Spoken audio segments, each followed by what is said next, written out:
Pleret merupakan nama ibu kota kerajaan Mataram Islam pada masa pemerintahan Amangkurat I atau Amangkurat Agung. Tempat ini merupakan ibu kota ketiga setelah Kota Gede dan Kerto. Sebagai salah satu kota pusat pemerintahan kerajaan Mataram Islam, Pleret juga mempunyai komponen yang cukup lengkap sebagai ibu kota kerajaan.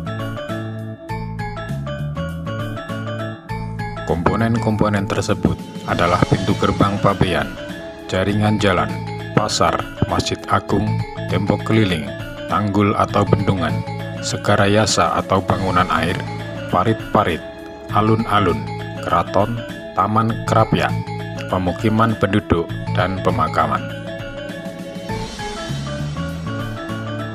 Komponen utama pusat kerajaan tersebut seperti keraton sebagai tempat tinggal raja, masjid agung, alun-alun dan pasar masih dipertahankan hingga masa berdirinya kerajaan Ngayogyakarta Hadiningrat.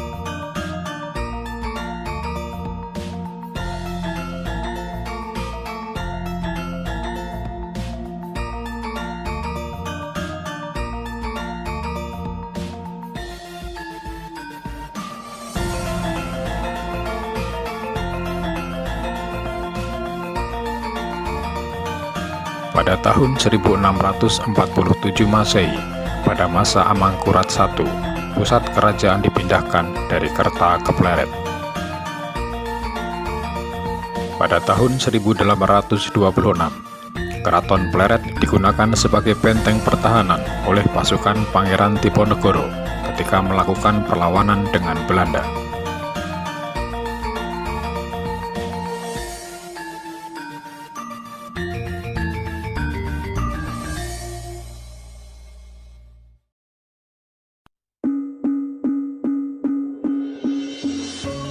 Setelah itu, Belanda membangun pabrik gula di Pleret dengan menggunakan bahan bangunan yang berasal dari bekas keraton maupun benteng keraton Pleret, dan sejak saat itulah bangunan keraton Pleret sudah tidak ada lagi.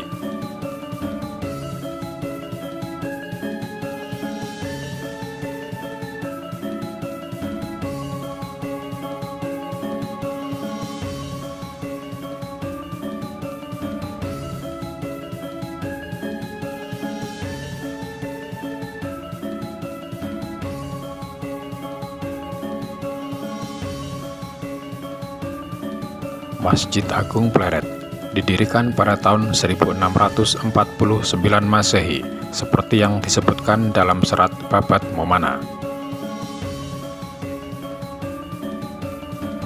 Masjid Agung Pleret memiliki ukuran luas 40 meter persegi yang dibangun dengan bahan batu putih dan bata merah yang disusun tanpa menggunakan spesi atau perekat.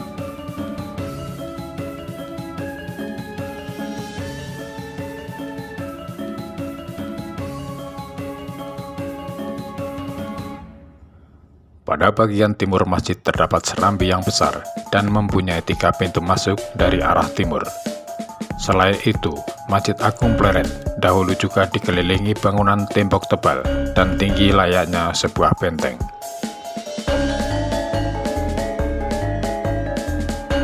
Masjid Agung Pleret ini merupakan sisa-sisa kemegahan bangunan yang ditinggalkan oleh Amangkurat I selama berkuasa.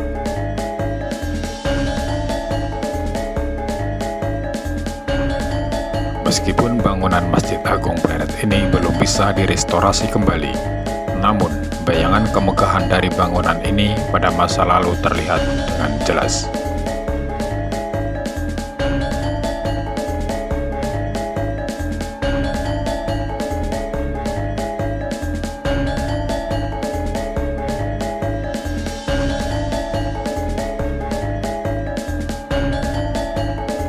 Umpak-umpak besar berjumlah 22 buah yang terbuat dari batu andesit semakin mempertegas betapa megahnya bangunan masjid ini pada masa dahulu. Tentu saja tiang-tiang penyangga dan soko guru yang berdiri di atas batu umpak tersebut berukuran besar dan terbuat dari kayu jati pilihan.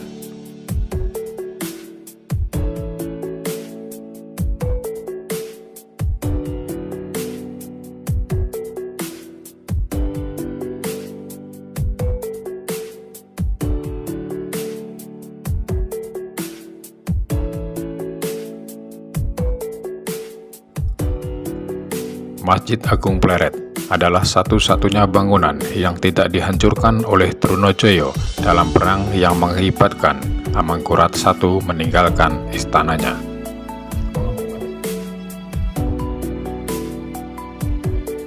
Bangunan ini bahkan masih berdiri kokoh setelah Pleret direbut kembali oleh Pangeran Puger dari tangan Trunojoyo hingga akhirnya ditinggalkan tahun 1722 ke kerajaan yang baru, Kartasura.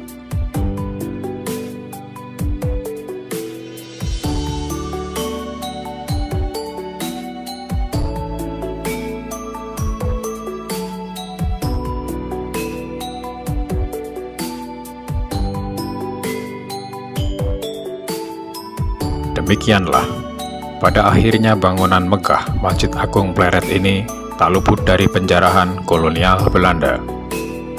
Batu putih dan bata merahnya diangkut untuk pembangunan pabrik gula di Desa Kedaton Pleret pada tahun 1860-an.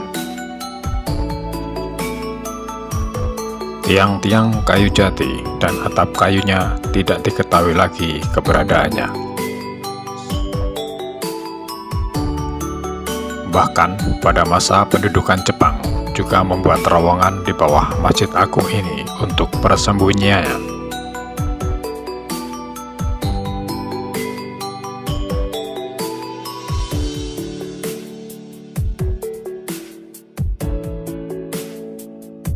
Dengan demikian, lengkaplah penderitaan Masjid Agung Pleret saat itu. Masjid megah yang dibangun oleh bangsa pribumi, namun porak-poranda oleh bangsa asing yang tidak pernah mendirikannya. Dirgahayu Masjid Agung Pleret 1649 Masehi hingga 1860 Masehi. Salam budaya.